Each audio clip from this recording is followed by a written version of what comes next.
Where's the bitch? That I'm being aggressive. That was too aggressive. Let me rephrase. Where's the bitch?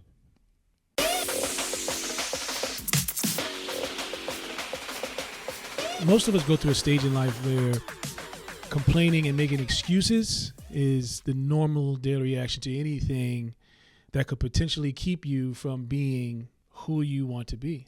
Too many of us, we just leave it at that. It's like, I didn't want to do it today, so I'm not going to do it, even though the thing that I keep putting off is probably going to lead me to the person that I imagine in my head that I've always been. Victimizing and self-pity and stagnation, all of this energy that it creates. We're going to look into why that little nuisance keeps showing up and telling us that we're fine where we are.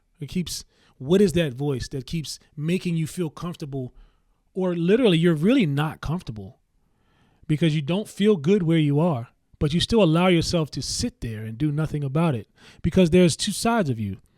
There is the one side that knows what it needs to do. And most of you have this side in you, but you don't pay attention to it more than you pay attention to the other side that knows what you need to do, but refuses to agree to doing it. A lot of people have the little demon and the little angel on their shoulder. So the angel can be sweet until it starts telling the truth. Then when the angel starts telling the truth, the demon knows how to be sweet too. Guys, don't do that. Come on. There's the bitch right there.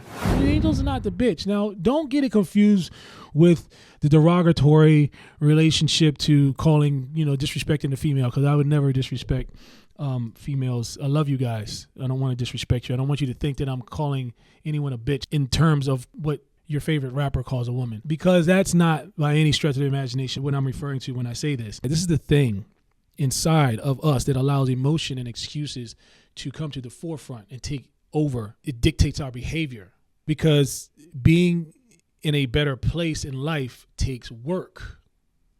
And the reason I call this energy a bitch, because it doesn't allow us to do that. And it needs to be spoken to in a way where you want to disrespect it enough for it to shut the hell up, so you can get to the side that actually may not sound as sweet, may not coddle you, and it may not listen to your complaints about yourself to the point where, it takes heed on your lack of motivation.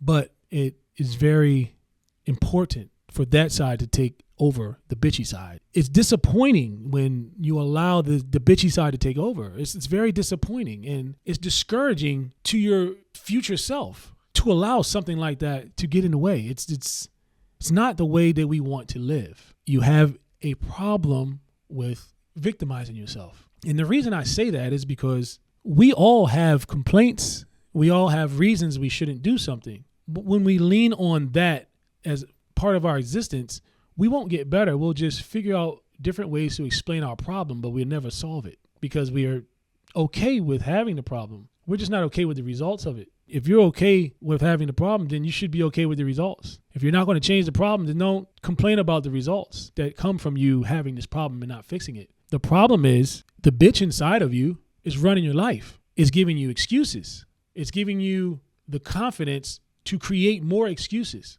but it never gives you the mindset to create solutions. Lack of motivation. Many individuals struggle with the intrinsic motivation needed to start and maintain regular exercise routine. This can be due to lack of immediate rewards or visible progress, leading to discouragement.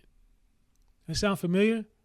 Maybe not, because it was put into a lingo that maybe just stressed out the fact that you're not doing anything because you don't see anything happening once you start doing it. Are you starting in the right place? Are you starting with the right workout? Are you starting with the right advice? There's always work that needs to be done behind something, and nobody talks about this. It's not okay to listen to the advice that's telling you that you should stop doing something because you see results or because you don't see results. Because if you do see results in a month, that means that you're doing good and you need to keep going, because you will lose them. A month's results do not last longer than another month, if they even last that long. And if you don't see results, then that means you need to do more work because you haven't gotten to the point where you can actually see results yet. Before you see your abs, you have to get rid of what's in the way. But in the process, while you're working your abs, you're building up that muscle as well. So by the time you get to see it, you'll see an extravagant looking thing. It's always worth it to keep going. And it's always worth it to stop listening to that voice that's telling you that you're okay where you are, and that little bitch that keeps making you feel good about doing absolutely nothing, but giving you so many excuses and so many reasons why you shouldn't do something because of how you feel. There's the little bitch again. Just sitting right there waiting for you to complain. So you be like, oh, see, I knew it. You didn't want to do that. Oh, you got to listen to yourself. You got to listen to your body. Isn't that what they say? Listen to your body. When your body doesn't want to do something, don't do it. There's levels to that statement, and it doesn't start with a complaint. I can tell you that much. Mental health challenges. Okay? These are the things that we need to curse out and start calling names to get out of our heads. These are the things that we need to motivate and do something about physically in order to shut them the hell up. I can't diagnose anyone with any type of sickness, nor will I determine if you should see a doctor for any reason. But I will tell you from personal experience, there is only on the surface type of help that did anything for me. And what that means is I was able to configure through conversation with a therapist where my issues were, and that top layer of understanding allowed me to dig deeper and realize that it was not much wrong with me, but rather I was just lazy. All I'm saying is for you to be honest with yourself when being diagnosed. Don't let an outsider give you more excuses. Because as I was talking to her, I understood the things that she was telling me I had a problem with because they made sense. They aligned with reasons why I felt the way I felt. I was offered medication and I took it. I have a very strong mind, so it took a lot of medication for me to have a feeling. And when I felt that, I didn't necessarily, I liked it. It felt like a high, but I didn't like it because it restricted me from other things that I wanted to do. Like I couldn't function the way I needed to function while I was under the meds. But it did allow me to do more things like think clearly and stuff like that. That's because I'm focusing on my mind and not my body. I needed to figure out how to have that feeling. Get rid of the little complainer inside of me and do something about it. So I decided to start moving more because pretty much your mind is going to react to your body, especially if you consciously, intentionally, while you're working out, know that you're doing it because you want to distract your mind, and it will be distracted. And it will lean more towards the activity and what that activity makes you feel. Most of the time, that activity makes you feel alert, vibrant, awake, and alive. And your mind, once you do that enough, is going to want to keep reaching for that feeling instead of the other feeling that it's used to, the complaining side and giving the excuses. It's reaching towards that because you do that more. So it's like, oh, I'm familiar with that. There's nothing that could create that liveliness feeling of working out. Nothing can recreate that other than actually physical activity. So you have to do that in order to ignite whatever it is in your brain that understands what that is. You can't do it by just sitting around thinking.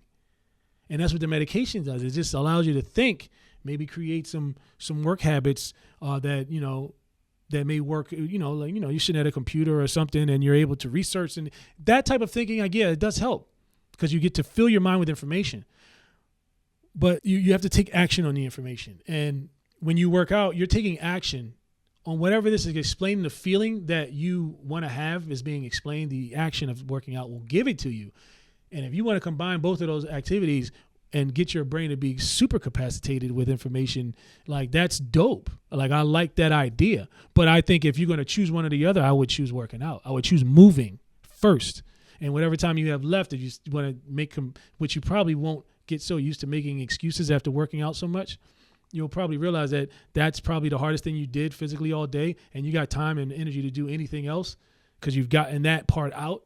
Now you can physically sit there and read something that maybe stimulates your mind to the point where you can combine those two things daily and you become a genius for yourself, a genius on how to be better at being yourself, as opposed to being a little bitch. Not you. No, I'm not calling you a bitch. No. Listening to the bitch that's making you feel good about doing nothing. You know what I mean? Perceived lack of time. This is a good one here. Busy schedules and demanding lifestyles often lead individuals to believing they do not have enough time for exercise, making it a common excuse for physical inactivity. Time is such an interesting topic because no one ever has enough time.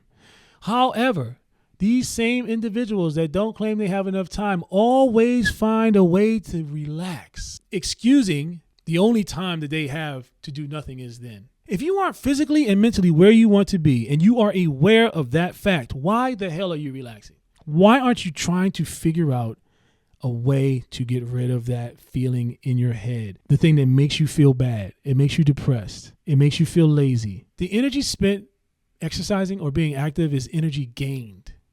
It's not energy loss. You're gaining that daily. You're gaining more energy. The more you exercise, the more you build up. You feel the difference in your relaxation after working out, or if you had worked out that day, when you finally get to relax at the end of the day, you feel the difference in how much more you relax. You changed your pattern and not allowed it to consume you. Between the people who actually don't have time to do anything and the people who are just outright lazy, there are some people in the middle, and those are the excuse makers. And the funny thing about them is that they will make excuses all day long until they actually do not have time to do anything, and then look at that as their point has been proven.